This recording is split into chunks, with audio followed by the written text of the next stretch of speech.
What's up, y'all? Welcome back to my page. If you're unaware, I've lost over 120 pounds, and we're going to talk about how I've done it today. I am so glad that you're here. Before we get started, make sure you hit the notification button and the subscribe button so that you're fully aware whenever videos go live on this page. I am excited to talk to you today about how I've lost the weight and how it's been controversial on social media. So let's get started. I've lost over 120 pounds. I'll let that sink in for you. I have lost over 120 pounds. I originally posted a video on TikTok and shared it, of course, to my other platforms, and I had a lot of good feedback from it. A lot of people congratulating me on how much I have lost, congratulating me on how I did it, questions of how I went about getting all that weight to come off of me. But I also, because of the route that I took, had a lot of negative feedback as well. A lot of people very disgusted, I guess you could call it, at the fact that I was promoting an unhealthy way of losing weight. But I'm not promoting an unhealthy way of losing weight. I am simply showing you how I did it and how I had to go about it. I, previously to having gastric bypass surgery, had done 2 years of working out with a personal trainer. My ex used to be a personal trainer. I ate healthy. I tried my hardest to work out like 3 or 4 different times a week. It was not coming off of me. I also had gone through a state of depression and put on more weight than what I should have. And so I eventually started looking into it. I had family members who had had it. I had close friends who had also had the surgery. And I was coming up at the end of coming off of my parents' insurance. Through my parents' insurance, it covered the weight loss surgery. And so I really wanted to look into it because I did not have the money to be able to afford to pay for it myself because it is not a cheap surgery. So I got the surgery for my own health. I was struggling mentally with how I looked. I was struggling physically working in the salon because of my weight. I did not feel good in my own skin. So I had that surgery to help myself. I had a lot of people within my own family not encouraging me to get it, but it was one of those decisions that I had to make for myself. So let's talk about how my gastric bypass surgery went.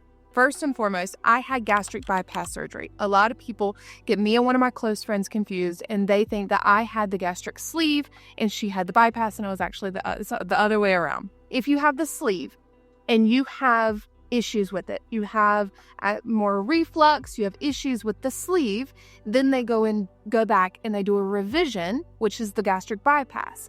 Or, which is what I did, I just went ahead and did the gastric bypass. My surgeon and I had multiple conversations, and he was like, listen, this is going to be the surgery that you need if this one doesn't work out. First and foremost, this is the one that I think that you need for your body type, for what you're dealing with. So I'm going to recommend this one for you, which was the gastric bypass. On top of the fact, you're coming off your parents' insurance soon, which also means that if you're coming off their insurance and you have issues with this surgery, with the sleeve, then you're not going to be able to go back and get the revision done. So we had a very in-depth conversation about that. So we know what surgery I had, gastric bypass surgery, okay? So I went through a surgeon here in Greenville, South Carolina, and I went through them because they're near my work, and I had read online a ton of good reviews. Nobody personally to me had used them, but I liked their facility. I liked what they stood for. They were very welcoming to me, and they didn't make me feel horrible about myself going in there. And so I really liked how I felt. So I went in for a consultation, and they first require a consultation for you to come in. You get weighed in. They go over eating habits. They figure out what your issues are. And then there's a ton of requirements prior to getting the surgery done the way I went about it. They ask for you to first see a therapist. They want to make sure that you are mentally able to go through with this surgery because it is a very difficult thing to deal with. If you deal with stress by eating, which is what I was doing there for a while, and you pull that coping mechanism away, a lot of people resort to something else. They choose something else. It's transfer of addiction is what they deem the name in the classes that I was having to attend. They want to make sure that when this coping skill is taken away from you, you can use other resources to help deal with stress because 1, you can gain all the weight back. 2, you can resort to very unhealthy coping mechanisms, drugs, alcohol, the list goes on. There's actually a list of what is the most common to the least common of transfer of addiction from this surgery to something else. There's a list that they have. At least they did at my surgeon's office. So when you go in for the consultation, they have all of these things that they're going over with you with. They also have requirement of making sure you have an accountability partner, someone with you that will, 1, hold you accountable, 2, knows exactly what you're doing. A lot of people, I didn't know this, but a lot of people try to go through this solely as yourself, to do it by yourself. A lot of people, I believe, are embarrassed by it, and they don't want other people to know, or they don't have the support that they need. And my surgeon's office was very strict on wanting to make sure every person that they operated on had that support from someone to lean on to help them, because the first week or 2 after surgery is kind of rough. It's kind of rough. We'll get into that. So at that consultation, they go through all of that, right? They make sure that your BMI is over a certain amount. Where I went, your BMI had to be over 40, or you had to have 3 or 4 different medical conditions that would allow you to have this surgery through them. My BMI was over 40, and they also required to make sure you had tried other things first. They wanted proof that you'd tried to see a personal trainer for extended period of time. They wanted proof that I had tried different diets. They wanted proof that I had, and it's difficult to try to show that proof, right? Thankfully, I had done different measures with my personal trainer for those 2 years. And she and I just had happened to have a written log of the different diets that I had tried and baits and sign-offs. Surprisingly, I still had all of those. So through all of that, they had to prove that that was a thing that I had tried. And this was not just my first route of trying to lose the weight. Once we cleared that, then I had to, like I said, I had to go see a therapist. I had to see a therapist regularly through this process. Also, I had to go through dietary classes, and I had to see a dietitian to figure out how to cook for myself. Right? Make sure that I am not just like a fast food eater, that I knew how to take care of myself and how to properly feed myself, especially after the surgery, because they want you to feed your body differently than how you would before. They didn't want me to eat or drink 30 minutes prior or after eating to make sure it's not washing the food down too quickly. They also didn't want me to ever chug a drink ever again. Supposedly that is also not very good for you. And they want you high protein, low carb type of diet forever to make sure you're maintaining this kind of weight. And protein intake is a very, very big deal.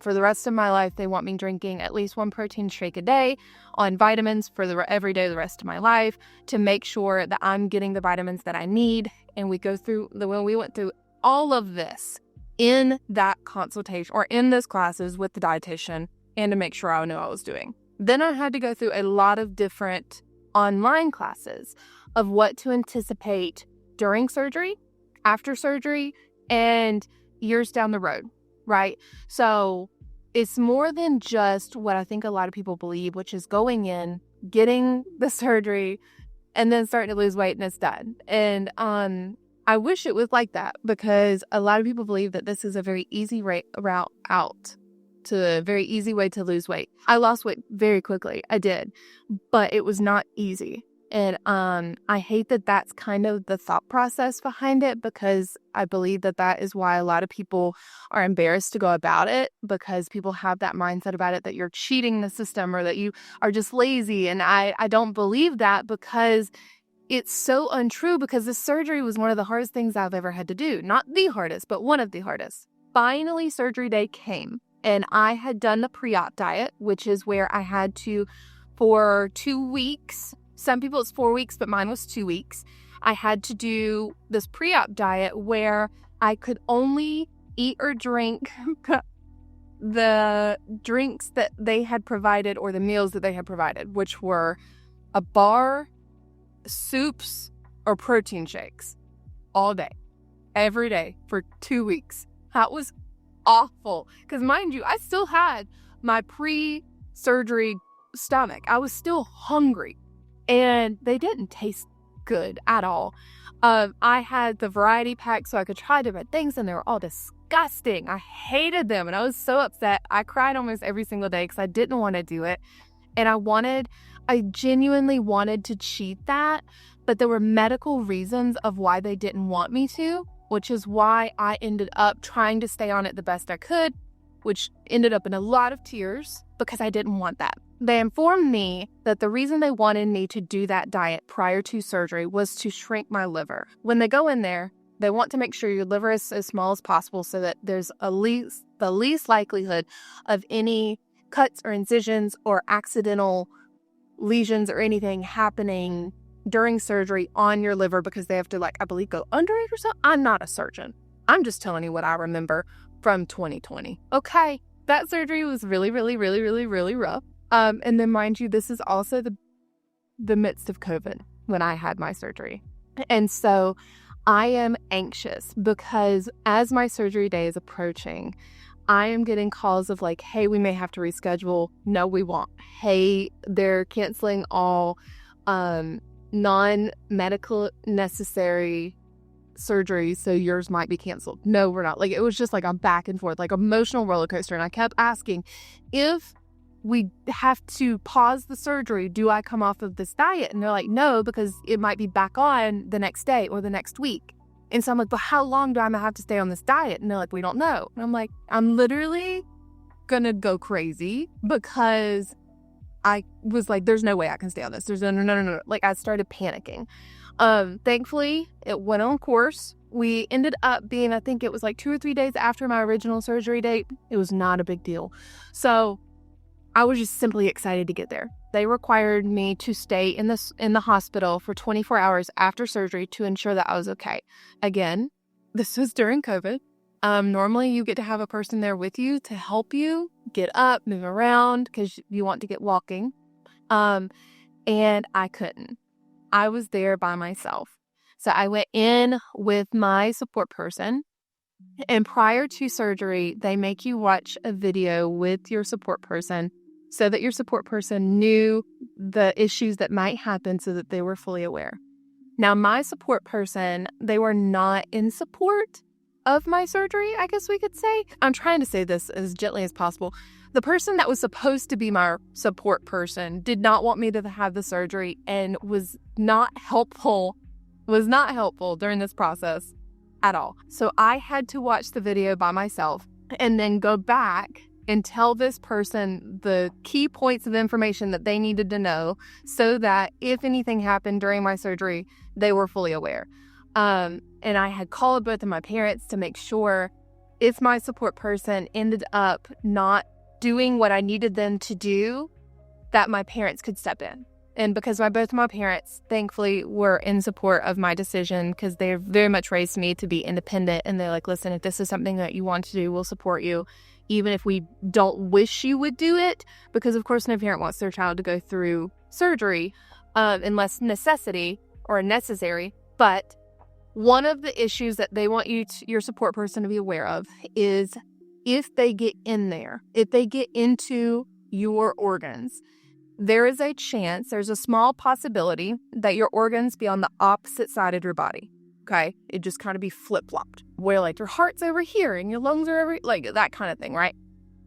And a lot of times people go their entire lives, supposedly, and don't know that their body is like that because it functions properly. It's just opposite. And with that being said, if that happens, then they have to open you up fully. They have to make a full incision, like one of the lines down your stomach, and open you up fully instead of the small incisions that I have everywhere. When they have to do that, they don't ask me. They go back to your support person and say, hey, this is the issue that we have found, and this is what your options are. A, we just open up and do the same surgery.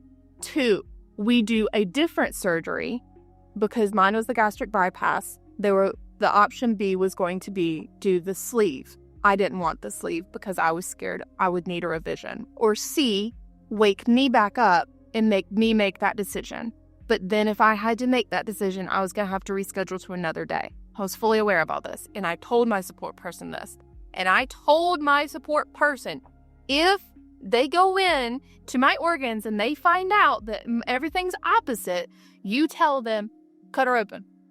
Fully get in there, do the surgery that she wants. She doesn't care. She wants to be healthy. I go into surgery. I wake up alone. I struggle with anesthesia. When I was going through my infertility journey, I was made aware that I have something, I don't even know what it's called, where I struggle with anesthesia. I've done that for years. It is what it is. I've had surgeries before where I understand that I struggle to wake up from anesthesia. But I wake up in my room and not in recovery, and the doctors are like, hi, I knew you said that it would take a little bit for you to wake up, but dang. I was like, yeah, sorry. Anyways, I wake up and they tell me it went well, and my phone had been blowing up for hours because I was supposed to be awake. And mind you, because of COVID, no one could go back with me to check on me in recovery. The surgeon just came out to tell my support person what had happened, and then it went well, blah, blah, blah. Within the 24 hours that I had to remain in the hospital, I was in charge of getting up and taking a lap around the hospital floor. And thankfully, a nurse came with me the first time to make sure I had my bearings, my footing, because I, like I said, struggle with anesthesia and I got a little wobbly. So had to walk. And they want you to walk after surgery, even after you get home, a lot. Because when they're in there, they blow up your stomach with gas and air so that there's plenty of room, right?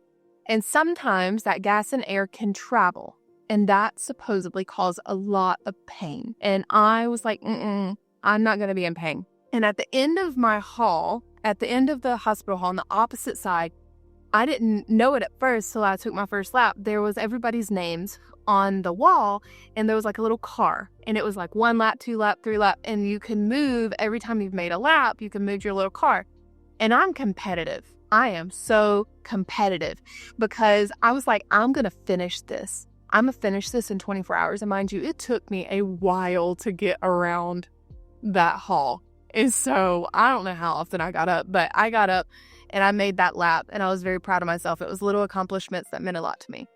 But you know the little caps that come on top of medicine, liquid medicine? That is how much water I was given at a time. And I struggled to get that down because your stomach goes back to its original, like a baby size. Okay, so when a baby's first born, you first introduce them to liquids, right? That's the same thing after surgery that you're doing with your body. You take in liquids slowly, right? And then think about a baby. Then you introduce them to soft foods, right? Then you introduce them to other things, right? But it's all slow. Is you don't take a baby and give them a steak, right? That's the same thing with your own stomach. You're slowly introducing things into your own stomach to figure out what your stomach is okay with. And of course, there's things that they want you to avoid that are unhealthy or your stomach's not ready for an extended period of time. I did a lot of protein shakes. Like I would pre-make protein shakes at the house, take it to work once I started back, and drink the heck out of some protein shakes. But at first, they wanted me on clear protein shakes. And I tried a couple prior to surgery, and I was like, that's the one I want. I like the taste of that. As soon as I got home from surgery, I could not drink them. They were too sweet, and they made me so nauseous and dumping. Dumping happened because it was too sweet for my stomach. Dumping after gastric surgery is where your body cannot process what you have taken in. Some people, it reacts differently too. I've heard where some people don't throw up, but they goes out the other end. I've heard where some people, it projectile comes out this way. And I've heard where some people, they just lay on the ground in pain and are on bed in pain, and they stay like that for a few hours. Me personally, I could feel it coming when I would be in pain. I would get cold, or I still do actually. I'll get cold chills if I eat too fast, eat something that my stomach isn't okay with that day. And it can be something that I've had before and perfectly fine. And my stomach is like, no more, you can't have it today. And so I really struggled with that for a while because a lot of the things that I had pre-planned for, right? Got snacks that I knew I was going to be able to eat after surgery, protein shakes that I'd be able to, they're soft, gentle, like Jello. My stomach was like, absolutely not sugar-free. It was not even okay with my stomach. Popsicles, I was great with. It was just like a trial error, right? Of like figuring out what my stomach could handle. Once I left the hospital, they give you medication to take it home, like pain medication, right? I'll be honest with you. The ride home was the worst part for me, pain-wise, after the hospital. That was simply because South Carolina roads have potholes everywhere. That ride was horrendous. I took a pain pill shortly after that, but after that pain pill, I was fine. I did not have to take any pain medication other than like extra strong or extra strength Tylenol, but I typically was fine unless like I had just done a little bit too much that day. I've had many surgeries before and I don't like how pain medication makes me feel, so I was kind of mentally prepared for that. But my dog was really good about, if I'd fallen asleep in the middle of the day, she'd wake me up to make sure I was walking regularly. And I made it like a routine where she got to the point where she got very accustomed to going out and walking with me multiple times a day. So I slowly built that endurance back up to being able to walk regularly. A week later, I drove myself to my checkup. I was completely fine. They looked at all my incisions. They liked how I was looking, liked my intake that I had logged for them. 2 weeks later, was back in the salon working on clients again slowly. I did not take my normal amount. I was taking half of my normal load as a stylist behind the chair. There were some days that I was not feeling good and I had to inform clients that I was not going to take them that day and had to reschedule them to a later day that week or whatever day worked better for them the next week. And I was extremely apologetic, blah, blah, blah. Prior to surgery, I didn't tell anybody what I was doing that was not super close to me because I was embarrassed at the time. Now I'll scream it from the rooftops because I'm very proud that I went through that surgery. But originally, I was very embarrassed. In my head, it was me giving up and me saying that I couldn't do it any other way. And so a lot of people, when I started losing weight rapidly, they were like, whoa, what did you do? And then I had to be like, hey, so actually this is what's happened. So getting back into the salon, a lot of clients started noticing quickly. My coworkers really noticed quickly. A lot of the shirts that I had worn a lot was kind of dropping off of me, that kind of thing. But my hardest thing was when I was able to start eating normally again, right? When it went from where I was able to get away from soft foods, get into having more normal foods. And like I'd gone a while with just protein shakes, and then I got into where I could have soft foods, and then I got into where I could have like other things, right? And then I could start having like regular meat and like the slow baby steps that they give you, and it's like feels like forever. And I was finally able to get back into doing my normal day-to-day routine. Felt like I could finally start eating again.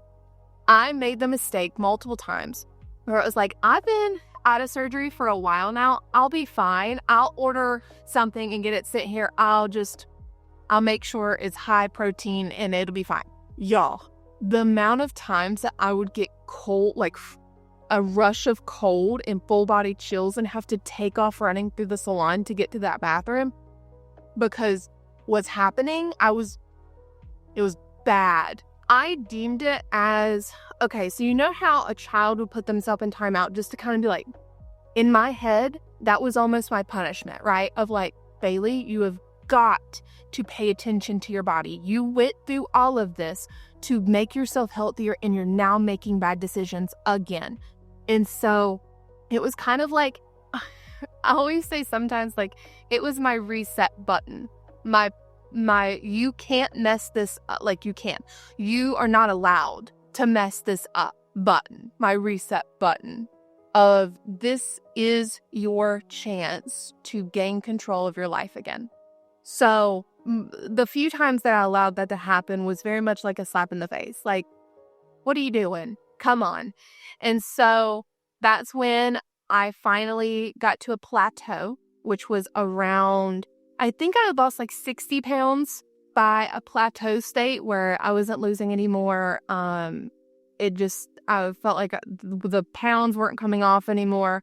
Walking wasn't doing much for me anymore. I had a really good friend at the time who was going to a lifting gym where like powerlifting, and she was or is a beast in the weight room. Powerlifter galore. We're not close anymore, but still an amazing powerlifter. And so she had convinced me to join her gym, and I was terrified of it. It was like, I am not a lifter. I maybe can lift the bar if I'm lucky.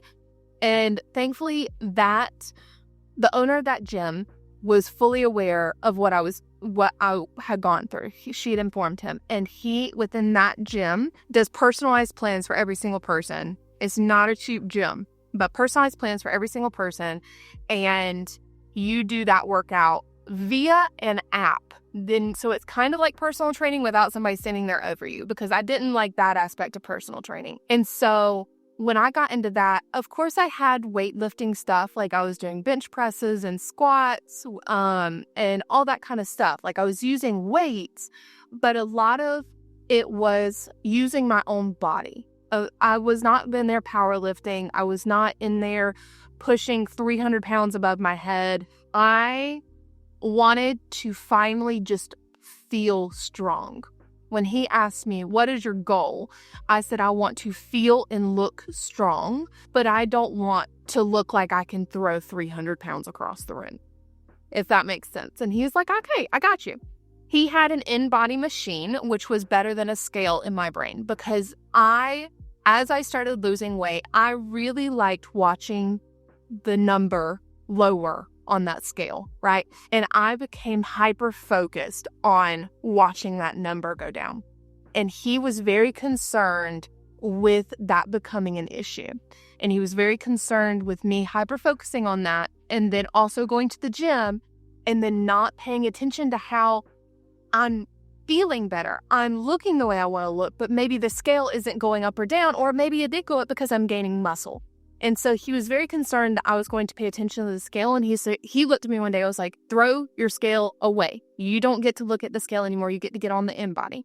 The in-body will still tell you how much you weigh, but I want you to pay attention to how much you're gaining in muscle, how much you have on for water weight in your body, because there's different times of the month you're going to put on water weight. And he's like, there's other things I need you to pay attention to. And the number on that scale, Bailey, you're 5'11". It's never going to be nice to you. And you need to make sure you're fully aware of that. I was like, okay, fine. And that's when I really, really, really, really started enjoying going to the gym. Watching that in-body number of muscle go up, I was like, I loved this, right? I loved it. It became a hyperfixation. I would get up at 4:00 in the morning, go to the gym so that I was energized when I would come into the salon. And then my end of day, I got to like chill, right? And I was starting clients earlier because I was able to like get this motion going, right? And then that's when I started social media kind of hard, like hitting it hard. That's where I started gaining followers. I was feeling better about myself. I started posting more on social media, telling about my horrific stories. I felt my confidence really just hitting through the roof.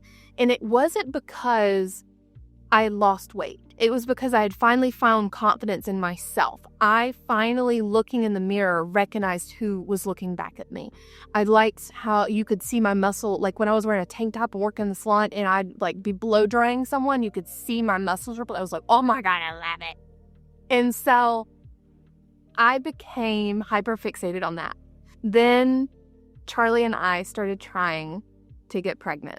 And mind you, she and I had tried, or not she, not me and my previous partner had tried to get pregnant for multiple years. And I was struggling. And I was on all these infertility treatments. I was on medication that I was praying I would get pregnant with. And I couldn't understand why I wasn't.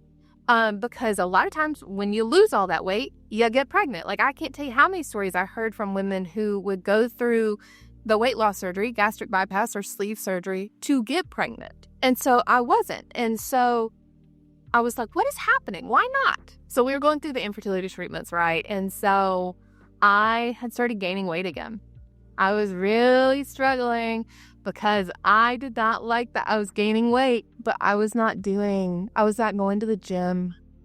I was not eating right. I was struggling mentally with everything. I finally, on my backup account on TikTok, I was talking about how I used to go to this gym, but I left that gym because it was expensive. And now I'm wanting to go back. And they reached out and they're like, Bailey, why? Like, why are you not coming back? And I was like, because, I left. I didn't want it to be weird. And they're like, get your butt back here. And so I started back a few months ago, and I've been loving it. Now, it's like 30 minutes from my house, and having a baby at home, it makes it a little difficult. But the best thing I think I ever did for myself, because I needed to gain control of my life again, was having the surgery. And now, anytime I post about the fact that I had the surgery previously, I get comments where people state that it is unsafe and unethical for me to talk about the fact that I had gastric bypass surgery as someone who has a following. I see where they're coming from. I see where people are concerned that I'm pushing people to lose weight, right? One, that I'm pushing like a negative body image, that the only way that anyone's going to love their body is if they lose weight. And I find that is not my message that I'm trying to portray. So if you've ever taken it that way, I do apologize. That's not what I'm trying to say. My reasoning for showing what I've done is, one, I'm proud of myself. I'm very proud that I have taken control of my life back, because I didn't like how I felt in my body. I felt as though I was constantly in a straitjacket. I didn't want to go out. I didn't want to see people. My friends and family were very concerned for my mental well-being. I was very negative, right? Because I didn't like looking in the mirror. I didn't feel confident in who I was. And a lot of that attributed back for myself into my weight. And it's very sad that I thought that way, but that's how I thought. And a lot of people don't think it's okay for me to talk about the fact that I had weight loss surgery, because they don't want me to push that onto people who don't want to have the surgery. I'm like, hey, if you don't want to have the surgery, please do not have the surgery. It is not an easy surgery to have. I went through a lot of therapy before and after to make sure that I knew that I could do this. And I had to make sure I had a support system to get me through this. I had to be held accountable in what I was eating, how much I was eating. Because if I eat too fast or things that I shouldn't, I'm gonna have dumping.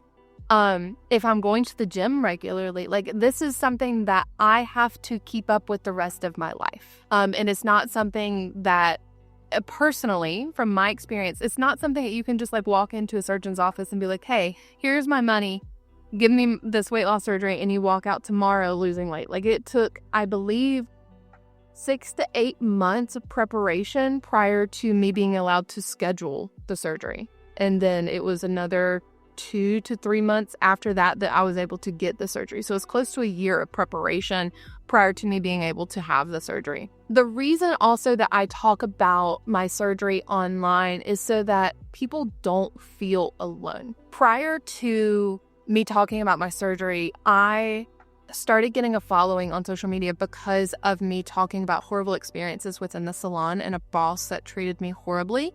How I was made fun of for my weight and told I was never going to be pretty enough to gain clientele or work in this industry, that I was never going to make it, blah, blah, blah, blah. If you know my story, you know where I'm talking about. And when I'm talking about my weight loss surgery, I'm wanting people to feel heard and seen and understood, because I searched hard prior to my surgery. I was on YouTube multiple times a day looking up different women who looked like me, that were 5'11", that had gone through the surgery, what to expect, what What was their experience like? And I wanted to know what my question, like what to expect from somebody my age, in my area, because I didn't know anybody other than one friend that had gone through it. And I could lean on her, but I didn't want to bug her. I wanted to make sure that I wasn't driving her crazy.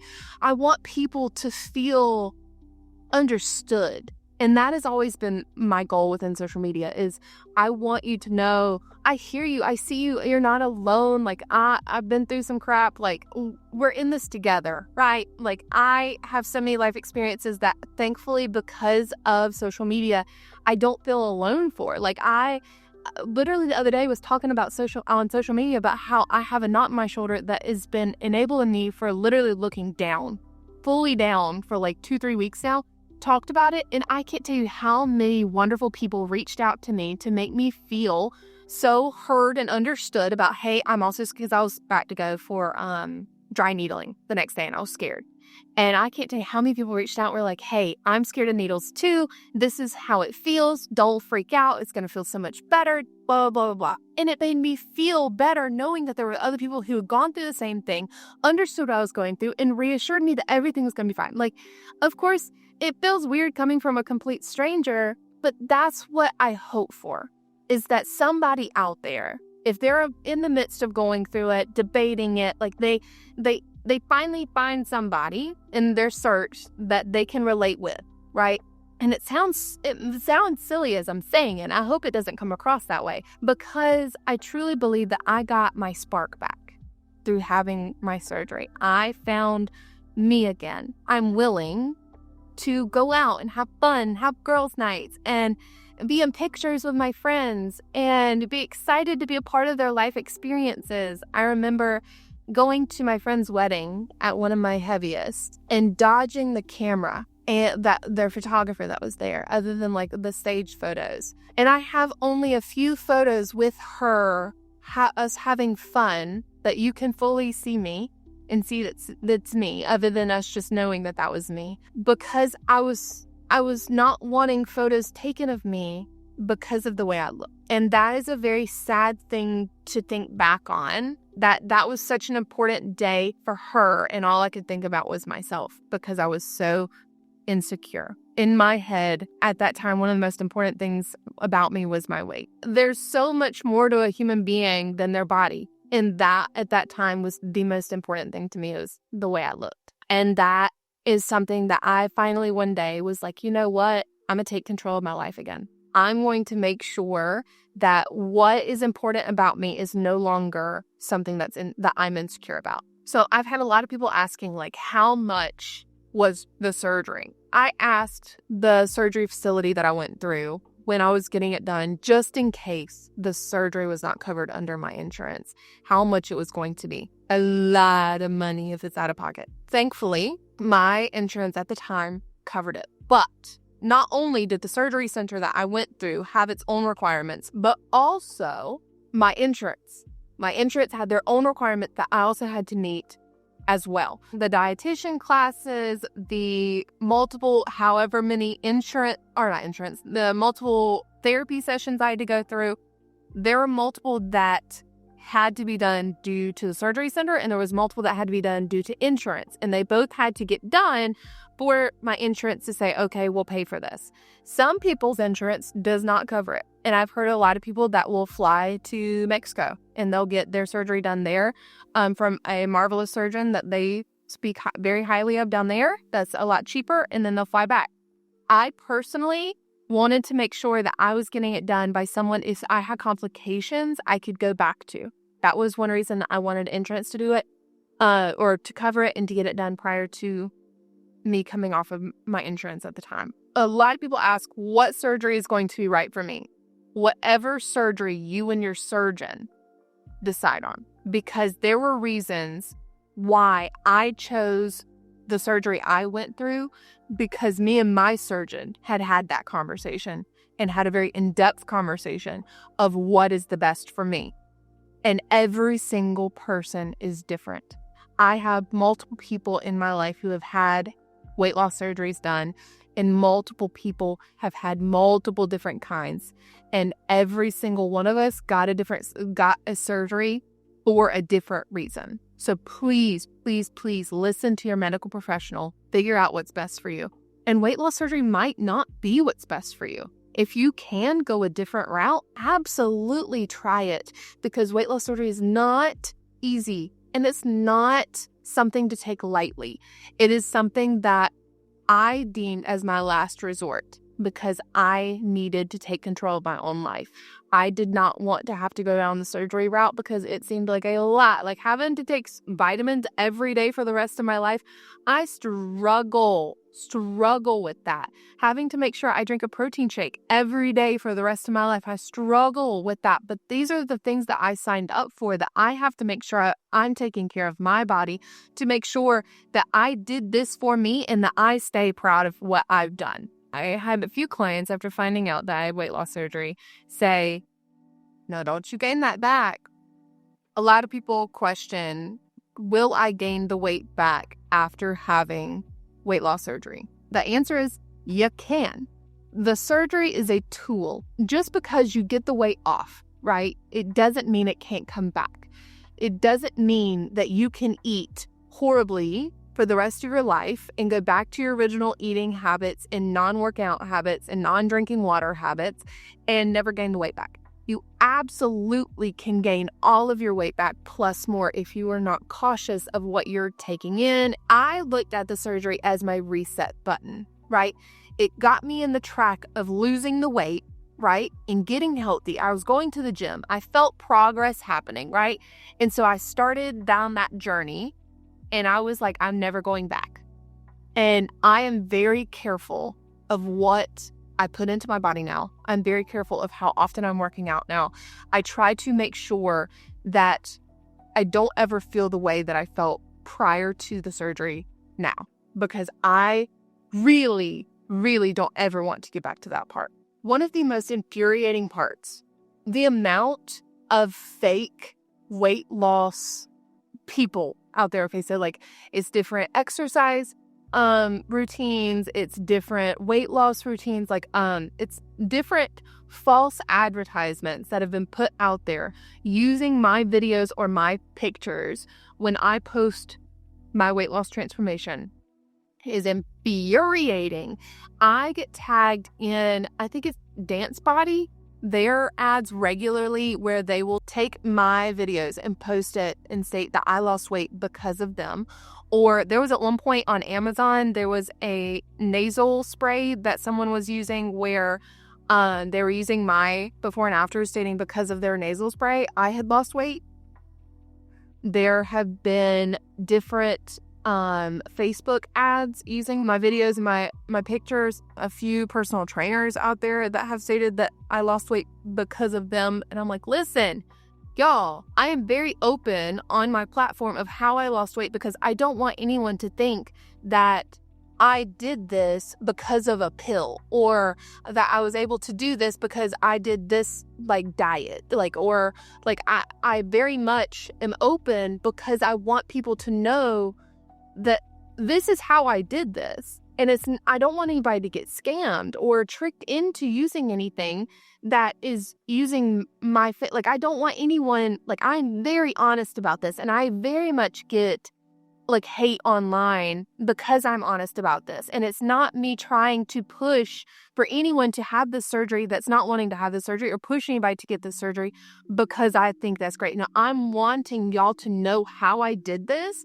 so that you can make the best decision for yourself, for what is best for you, of whatever your body looks like. I want you to do what's best for your body, because that's what I did for mine.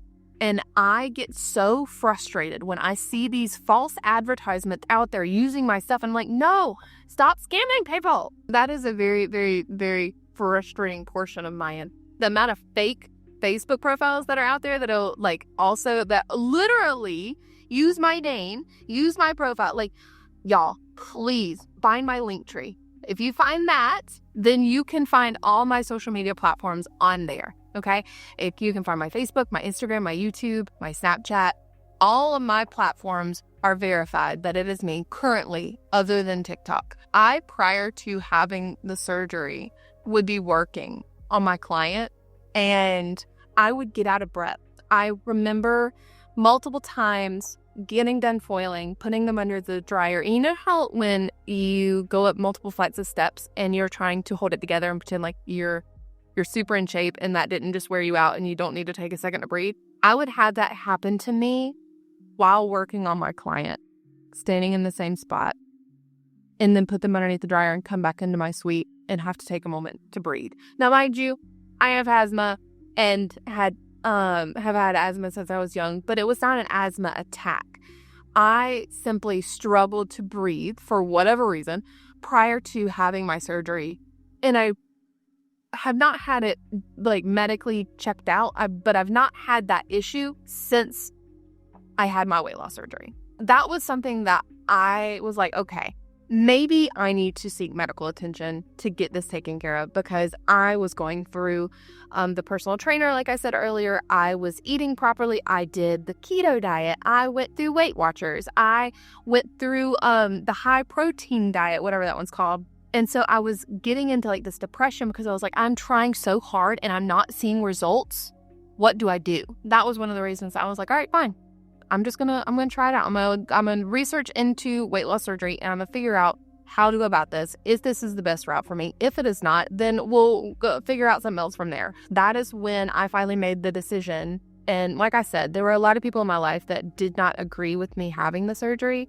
And that's rough. When you come home and your support person is not in support of you having the surgery and you are still in recovery and you are still expected to do and go like normal, is hard because the surgery takes a lot out of you. You cannot eat like normal. You get out of breath easily there for a little bit because you just had surgery. You are hurting. There are a lot of things that I struggled with prior to because like I said, my support person was not in support of that. But thankfully, I had friends and family who were there for me, who understood why I went through that surgery and why it was important to me to get it. Eventually, my support person understood it. And eventually we had the conversation where that person was simply scared for me to go through surgery. And that is why they were not in support of it. They wanted me to figure out another way of having the results that I wanted without putting my life in jeopardy. Because, I mean, they always say that whatever surgery you go through, there's always a chance that you have complications or you don't wake up. And I get now with Charlie have gone through her surgery, I understand the fear that that person probably had.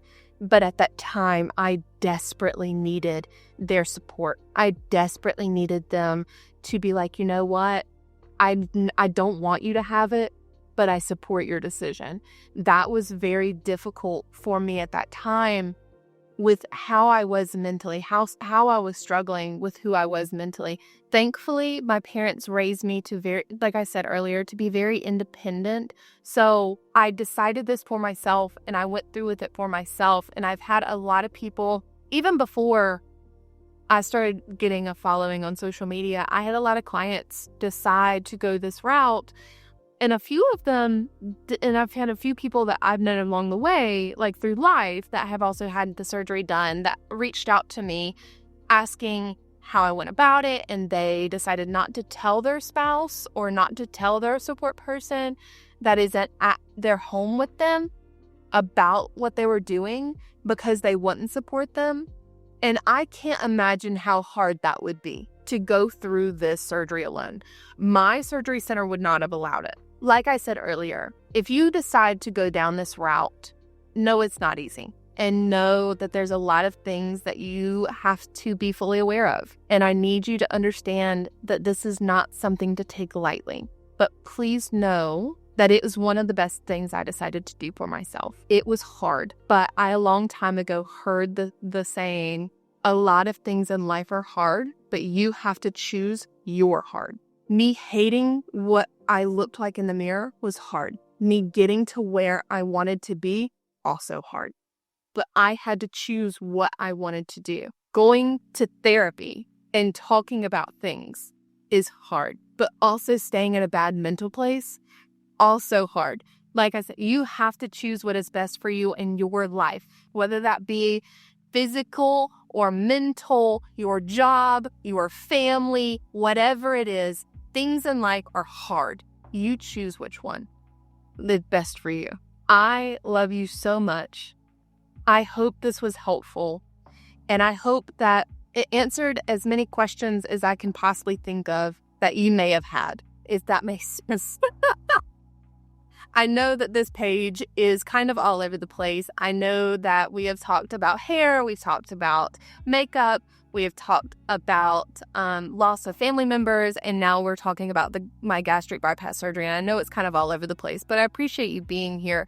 I appreciate you sticking along with me along this road, along this journey.